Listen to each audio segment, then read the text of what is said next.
Hello student, मैं doctor Dinesh Joshi एक बार फिर से मेरे YouTube channel doctor Dinesh Joshi maths academy में आपका स्वागत करता हूं।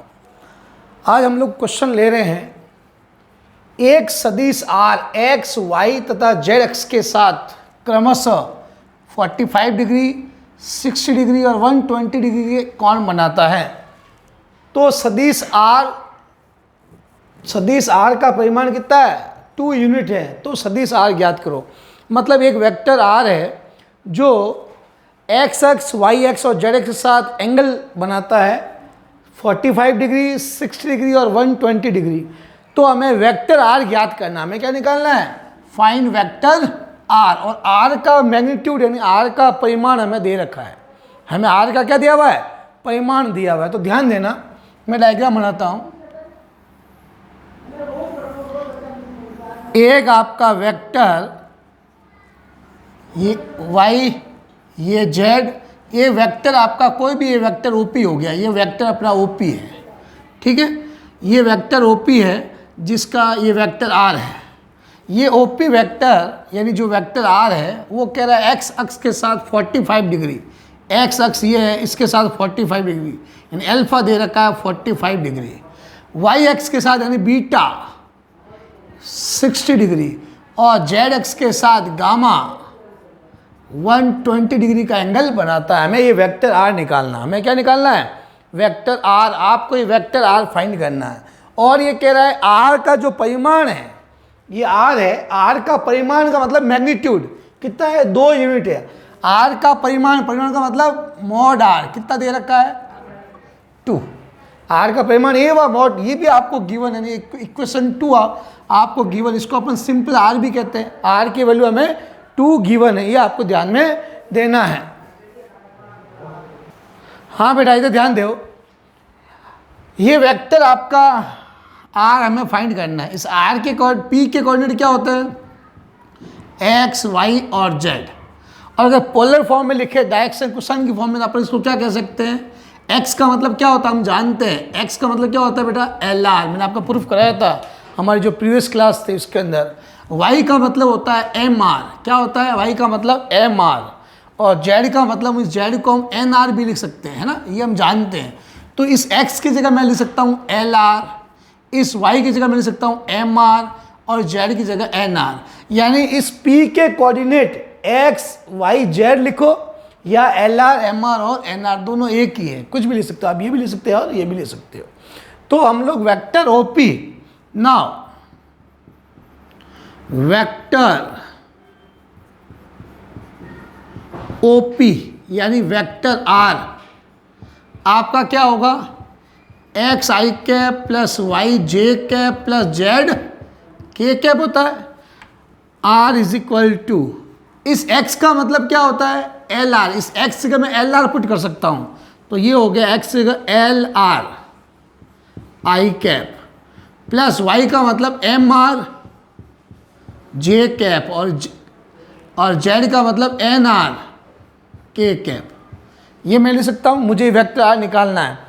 अब एल एम और आर क्या होते हैं? डायरेक्शन क्वेश्चन होता है, वो इस एंगल दे रखे उससे अपन निकाल लेंगे। और आर का मान ये कह रहा है 2 है। आर का मैग्नीट्यूड कितना है? आर का मतलब क्या है? सिंस आर का परिमाण यानी स्मॉल आर कितना दे रखा है?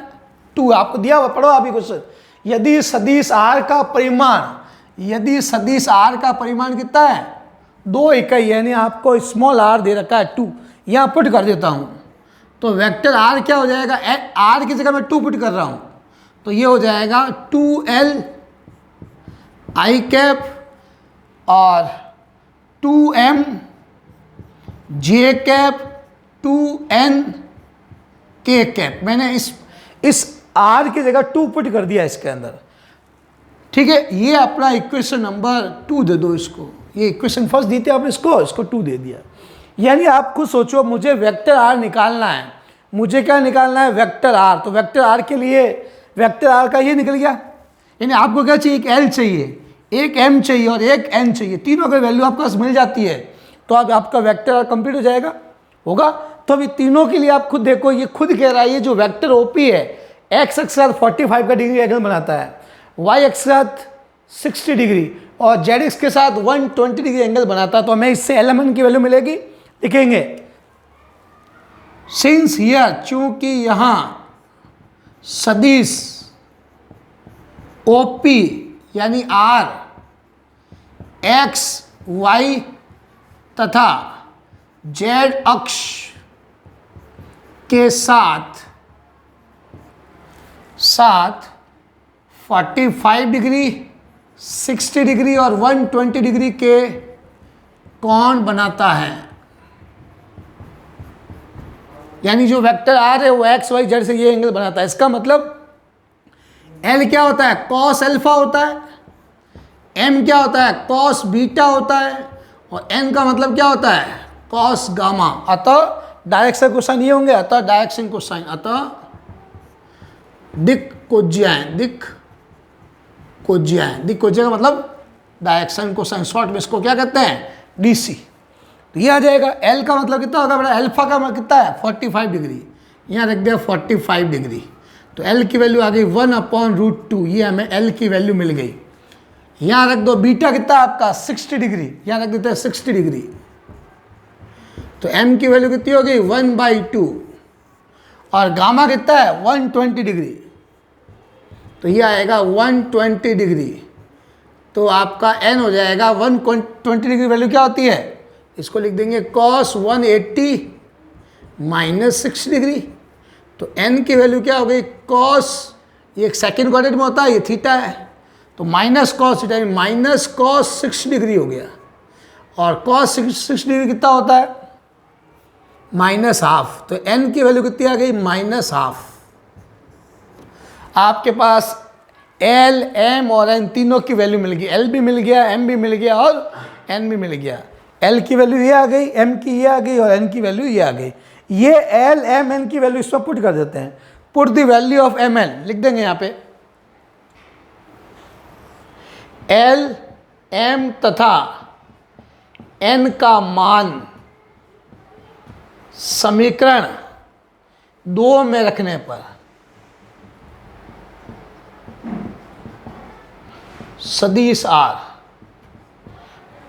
Put the value of element in equation first, we get vector R। R आपको क्या मिलेगा, देखो इधर L की वैल्यू कितनी है 1/√2, तो 2 × 1/√2 ये आई कैप प्लस यहाँ पे बेटा देखो M की वैल्यू, तो 2 × 1/2 जे कैप प्लस n कैप, ये 2 और n कितना है -1/2 और k कैप। ये मैंने L, M और n की वैल्यू यहाँ पर हमें वेक्टर r तो निकालना है, तो वेक्टर r को मिल रहा है आपको, तो वेक्टर r = इसको सॉल्व कर लो। देखो इसको मैं लिखूंगा √2, एक √2 कैंसिल हो जाएगा, √2 आई कैप, ये 2 से 2 कैंसिल हो गया, जे कैप ये 2 से 2 कैंसिल माइनस के कैप, यही आपको निकालना था वेक्टर आर। आपको पूछ रहा है कि वेक्टर आर क्या होगा, हेंस प्रूव कर दिया आपने, ये वेक्टर आर आपका आ गया। तो बड़ा इजी क्वेश्चन था, कोई दिक्कत नहीं आनी चाहिए क्वेश्चन के अंदर भी। मैं वापस एक बार रिपीट कर देता हूँ, एक वेक्टर आर है जो एक्स वाई और जेड एक्स के साथ इतने और इतने डिग्री एंगल बनाता है, तो वेक्टर आर ज्ञात करना है। और आर का हमें मैग्नीट्यूड दे रखा है, मैग्नीट्यूड का मतलब इसकी यहाँ से यहाँ तक की लंबाई दे रखी है, परिमाण दे रखा है इसका, यानी आपको ये आर गिवन है, मॉड आर का हो या स्मॉल आर बिना तीर का, ये आपको गिवन है। हमें वेक्टर आर को हमने ये लिख दिया, एक्स का मतलब ये भी होता है L R M R, x का मतलब एल आर, वाई का मतलब एम आर और जेड का मतलब एन आर। इस कोऑर्डिनेट को अपन ऐसा भी लिख सकते हैं। तो ये वेक्टर आर क्या हो गया, एक्स आई कैप प्लस वाई जे कैप, तो इसको एक्स वाई जेड की वैल्यू पुट कर दी। एल यहाँ पे हमने आर का मान रख दिया, आर का मान कितना है 2 है, ये पुट कर दिया, और फिर बाद में एलिमेंट की वैल्यू निकाल के यहाँ पे हमने इसको रख दिया। इसको नोट कर लीजिए।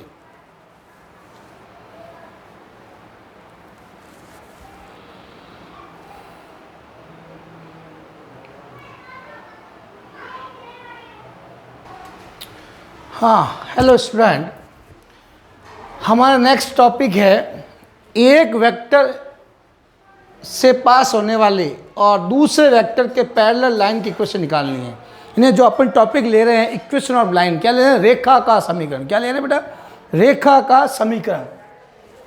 दिए गए बिंदु ए से जाने वाली तथा दिए गए सदिश बी के समांतर रेखा का समीकरण ज्ञात करना है। यानी एक बिंदु से जाने वाली और दूसरा कोई वेक्टर है उसके पैरेलल रेखा का समीकरण निकालना है। यानी एक वेक्टर से जाने वाली और दूसरे वेक्टर के पैरेलल लाइन क्या होती है वो हम निकाल रहे हैं। हम पहले ले रहे हैं बेटा इसका वेक्टर फॉर्म। क्या ले रहे हैं, फिर इसका कार्टेशियन फॉर्म भी लेंगे, वेक्टर फॉर्म। यानी हम निकाल रहे हैं रेखा का समीकरण। क्या निकाल रहे हैं, स्ट्रेट लाइन की इक्वेशन निकाल रहे हैं इन वेक्टर फॉर्म। स्ट्रेट लाइन की इक्वेशन इन वेक्टर फॉर्म, यानी equation of line in vector form निकाल रहे हैं। तो ध्यान देना, एक वेक्टर है मेरा, जैसे कोई वेक्टर ए है, ये इससे तो जाने वाली, और दूसरा वेक्टर है मेरा ये, इसके पैरेलल लाइन निकालनी है। मुझे इस लाइन की इक्वेशन निकालनी है जो इस वेक्टर से तो पास हो रही है, इस लाइन की इक्वेशन निकालनी है जो ये मेरा कोई पॉइंट है इससे पास हो रही है, और वो इसके पैरेलल है। ये दूसरा वेक्टर बी है, उसके पैरेलल है ये लाइन। ये लाइन क्या है, इस वेक्टर के पैरेलल लाइन है। तो ये मुझे फाइंड आउट करना है। तो ध्यान देना, मैं इसका पूरा डायग्राम से पूरा जो फॉर्मूला है उस फॉर्मूले को पूरा डिराइव कर रहा हूँ। ध्यान देना इधर, यानी लाइन निकालनी है जो एक वेक्टर से जाती है और दूसरे वेक्टर के पैरेलल है। ये आपका जेड एक्सिस, ये ओरिजिन। क्लियर। ये बेटा आपका कोई वेक्टर है जो इससे पास हो रहा है, ये कोई लाइन है जो इस वेक्टर से पास हो रही है, ठीक है। और इस लाइन का लाइन पे कोई एक पॉइंट तो नहीं होता, इनफाइनाइट पॉइंट होते हैं। तो ये पॉइंट एक आपका पी है, एक्स वाई जेड, ठीक है। इसका ओरिजिन से पोजिशन वेक्टर आर है और इसका पोजिशन वेक्टर ए है। ये ओरिजिन है आपका, इससे पोजिशन वेक्टर इसका ए है। क्लियर। ये कोई दूसरा वेक्टर है बी। ये हमें इस लाइन, ये आपकी लाइन है, हमें इस लाइन की इक्वेशन निकालनी है। इस लाइन की इक्वेशन निकालनी है जो इस वेक्टर के पैरेलल है। ये लाइन आपको फाइंड करनी है और ये जो लाइन है इस वेक्टर के पैरेलल है। तो ध्यान देना, कोई दो वेक्टर का पैरेलल होता है, जैसे ये दो वेक्टर है, ये ए है और ये बी है। तो अगर ये वेक्टर इसके पैरेलल है तो ये इसका लैम्डा टाइम्स होता है। क्या होता है, इसका लैम्डा टाइम्स होता है, या बी इसका लैम्डा टाइम्स होता है, ये हम जानते हैं। तो ये अगर वेक्टर बी है तो ये वेक्टर क्या होगा, लैम्डा बी। ये बी है तो ये क्या होगा, इसका लैम्डा बी होगा। क्लियर। अब मैं इसके अंदर क्या कर रहा हूँ, एक ट्राइंगल लॉ लगा रहा हूँ। इस ट्राइंगल में क्या लगा रहा हूँ, ये त्रिभुज बन रहा है आपका ओ ए पी में, ट्राइंगल लॉ लगा रहे हैं। We apply triangle law in triangle O A P. इस ओ ए पी में ट्राइंगल लॉ लगा रहा हूं। तो ध्यान देना, इधर क्या होता है बेटा, O A plus A P is equal to O P. यानी इसको ऐसे लिख देता हूं, ओ ए का मतलब क्या है, वेक्टर ए। इसके लिख देता हूं वेक्टर ए। ए पी का मतलब है आपका ए पी ए। ये वेक्टर कौन सा है, लैम्डा बी, लैम्डा बी। और ये वेक्टर ओपी कितना है, ये वेक्टर ओपी क्या है, आर है। यानी आर इज इक्वल टू क्या हो गया, ए प्लस लैम्डा बी। तो आपको अब ये फॉर्मूला याद रखना है। कोई भी लाइन की इक्वेशन हमेशा क्या होती है, in vector form, R is equal to a plus lambda b. क्या होता है, R is equal to a plus lambda b. आपसे पूछेगा या ए क्या है, ए वो वेक्टर है जिससे लाइन पास होती है। बी क्या है, वो वेक्टर जिसके पैरेलल है, मतलब जहां, वेयर ए क्या है, वेक्टर ए क्या है, वह सदिश है, वह सदिश है जिससे रेखा गुजरती है। मतलब वेक्टर ए हमेशा वो होगा जिससे लाइन पास होती है। और बी क्या है, वह सदिश है जिसके रेखा समानांतर है। यानी पैरेलल है। यानी इसमें आपको ध्यान रखना है, ए हमेशा वो वेक्टर होगा जिससे लाइन पास होती है, बी क्या होगा, हमेशा वो वेक्टर है जिसके लाइन पैरेलल है। यानी अगर आपको मैं वेक्टर ए और वेक्टर बी अगर आपको दे दूं तो आप बड़े आराम से स्ट्रेट लाइन की इक्वेशन निकाल सकते हो। आपको कुछ नहीं करना है, इस फॉर्मूले में ए की जगह ए की वैल्यू पुट करनी है, बी की जगह बी की वैल्यू पुट करनी है। इस फॉर्मूले में ए की जगह ए की वैल्यू, बी की जगह बी की वैल्यू पुट करनी है। आपसे क्वेश्चन क्या करेगा, क्वेश्चन कहेगा उस रेखा का समीकरण ज्ञात करो जो इस सदिश से गुजरती है और उस सदिश के पैरेलल है। मतलब ध्यान देना, जिस वेक्टर से गुजरती है वो हमेशा वेक्टर ए होगा, जिस सदिश से रेखा गुजरती है, जिससे पास होती है, वो हमेशा वेक्टर ए है, और जिसके पैरेलल होगा वो हमेशा वेक्टर बी होगा। वो हमेशा क्या होगा, वेक्टर बी होगा। यानी क्वेश्चन पढ़ते आपको पता होना चाहिए ए क्या है और बी क्या है। ए हमेशा वो होगा जिससे लाइन पास होती है, गुजरती है, और बी क्या होगा, जिसके लाइन पैरेलल है। ठीक है, और बाद में ए और बी की पहचान करके यहाँ पे वैल्यू पुट करनी है। ए की जगह ए की वैल्यू और बी की जगह बी की वैल्यू रखती है, आपका आंसर आ जाएगा। तो ये लाइन की इक्वेशन जो r is equal to a plus, आपको भी याद कर लेना है, लाइन की इक्वेशन में से क्या होती है, r is equal to a plus lambda b होता है। r is equal to a plus lambda b होता है। ए की जगह ए की वैल्यू पुट करेंगे और बी की जगह बी की वैल्यू पुट करेंगे। ये डायरेक्ट शॉर्ट फॉर्मूला आपको ध्यान में रखना है, नोट कर लीजिए इसको। यानी ये लाइन की इक्वेशन है इन वेक्टर फॉर्म। यहाँ पर ए और बी सबसे इंपॉर्टेंट, ए वो वेक्टर है जिससे लाइन पास होती है, बी वो वेक्टर जिसके लाइन पैरेलल है। ओके बेटा।